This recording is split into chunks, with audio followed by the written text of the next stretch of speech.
Hello everyone, welcome to English classes UP board.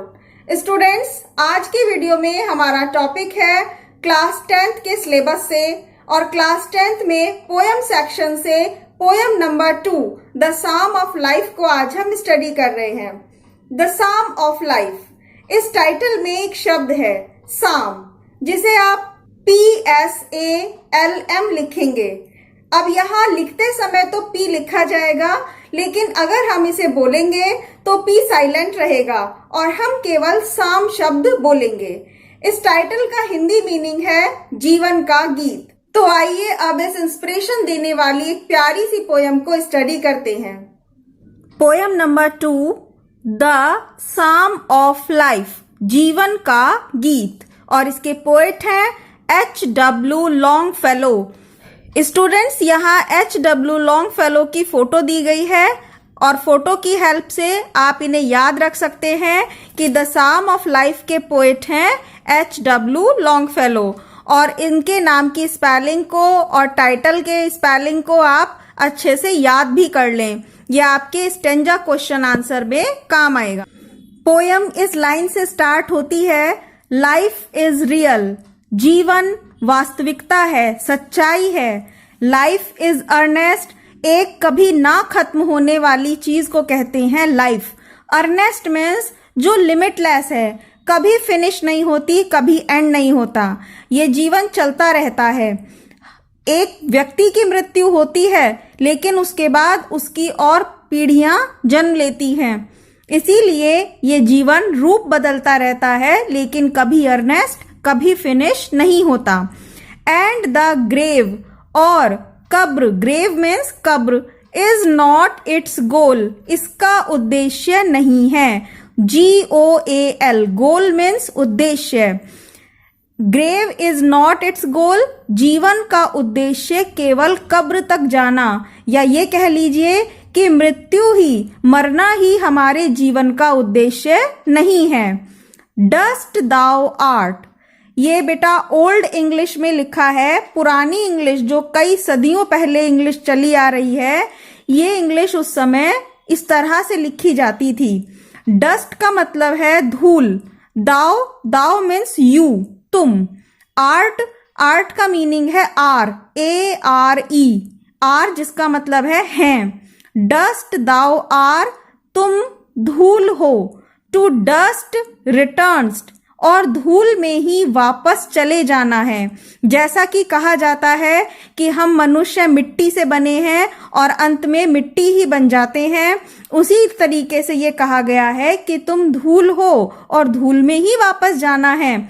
Was not spoken of the soul, लेकिन ये बात नहीं कही गई। स्पोकन मीन्स बोली गई, कही गई। ऑफ द सोल, आत्मा के लिए। मिट्टी में मिलने की बात आत्मा के लिए नहीं कही गई है। ये शरीर मिट्टी का बना है जो एक दिन मिट्टी हो जाता है, लेकिन ये बात आत्मा के लिए लागू नहीं होती। आत्मा कभी मिट्टी में नहीं बदलती है। नॉट इंजॉयमेंट, ना तो कोई खुशी, एंड नॉट सोरो, और ना ही कोई दुख। इज अवर डेस्टिन्ड एंड और वे, कोई भी हमारा ना तो खुशी और ना ही दुख हमारी नियति या हमारा एंड नहीं है। एंड और वे हमारा रास्ता या हमारा अंत, कोई भी खुशी या कोई भी दुख नहीं है। बट टू एक्ट, बल्कि कार्य करना। एक्ट मतलब कार्य करना। दैट ईच टुमारो, आने वाले प्रत्येक कल के लिए। ईच प्रत्येक, और टुमारो आने वाला कल। हमारी नियति खुशियों को और दुखों को ढूंढने में नहीं है, बट टू एक्ट, बल्कि कार्य करने में है। दैट ईच टुमारो, हर एक आने वाले कल के लिए। फाइंड्स अस फार्दर देन टुडे, क्योंकि वही कार्य हमें फाइंड अस, प्राप्त कराता है, फार्दर, और आगे, देन टुडे, आज की तुलना में। कार्य करने से ही मनुष्य तरक्की करता है, प्रोग्रेस करता है, और यही तरक्की हमें आगे ले जाती है। फार्दर, कहीं आगे दूर ले जाती है। देन टुडे, आज की तुलना में। जब हम आज किसी कार्य को करने की सोचते हैं और उस कार्य को पूरा करते हैं, तभी तो उसका परिणाम हमें कल आने वाले कल में मिलता है। तो कार्य करिए, कार्य से ही हमारी नियति, हमारा भाग्य जुड़ा है।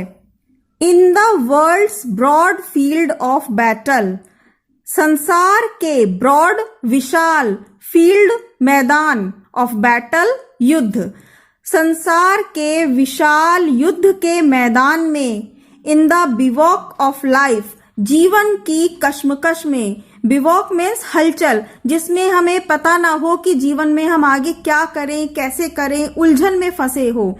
तो जीवन में ऐसी उलझन में, जिसे हम बैटल फील्ड कहते हैं संसार का, बी नॉट लाइक डम, मूर्ख के समान मत बनो। ड्राइवन कैटल, पशु के समान मत बनो। ड्राइवन मीन्स पशुओं को हाँक कर आगे ले जाना, जैसे भेड़ बकरियों को आगे हाँकते ले जाते हैं। उन पशुओं को पता नहीं होता कि हमें कहाँ जाना है, क्यों जाना है, क्या कर रहे हैं। बस व्यक्ति की आवाज सुनकर हम आगे आगे बढ़ते चलते जाते हैं। तो ऐसे डंप, ऐसे मूर्ख, ऐसे ड्राइवन कैटल पशु मत बनिए।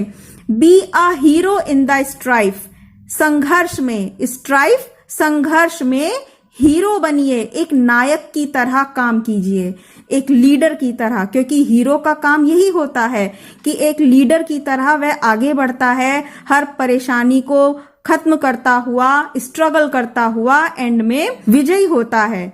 तो इसी तरीके से आप अपने जीवन के बैटल फील्ड में, इस जीवन की हलचल में, उलझन में मूर्ख मत बनिए, पशु के समान मत बनिए, एक हीरो बनिए। इस संघर्ष में एक हीरो बनिए और विजय हासिल कीजिए।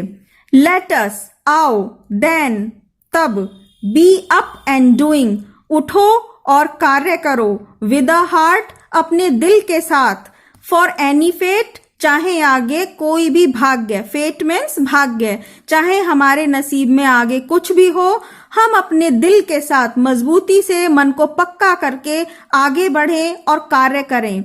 स्टिल अचीविंग, स्टिल परसुइंग, हमेशा प्राप्त करने के लिए, अचीविंग कुछ ना कुछ हासिल करने के लिए, स्टिल परसुइंग हमेशा अपने उद्देश्य के पीछे भागने के लिए। परस्यू मतलब किसी चीज का अनुसरण करना, उसका पालन करना। जब हमें कोई चीज प्राप्त करनी है तो हम उसके लिए हमेशा आगे बढ़ते रहें। लर्न टू लेबर, मेहनत करना सीखें। एंड टू वेट, और प्रतीक्षा करना सीखें, क्योंकि कोई भी कार्य एक दिन में सफल नहीं हो पाता है। हमें उसके लिए मेहनत करना सीखना होता है और हमें इंतजार करना सीखना होता है, क्योंकि एक ही दिन में किसी भी चीज का रिजल्ट हासिल नहीं होता। और यही जीवन है। इस प्रकार इस पोयम में H.W. लॉन्गफेलो ने जीवन में हर एक कठिनाई का सामना करते हुए आगे बढ़ने की प्रेरणा इस पोयम के द्वारा हमें दी है। स्टूडेंट्स, आई होप आपको ये पोयम बहुत ही आसानी से समझ में आई होगी। प्लीज इस वीडियो को लाइक कर दीजिए और चैनल को सब्सक्राइब करना नहीं भूलिएगा अगर आप फर्स्ट टाइम इस चैनल पर स्टडी कर रहे हैं। चैनल सब्सक्राइब करने से नई वीडियो आपके पास जल्दी से जल्दी पहुंच जाएगी। Thank you very much.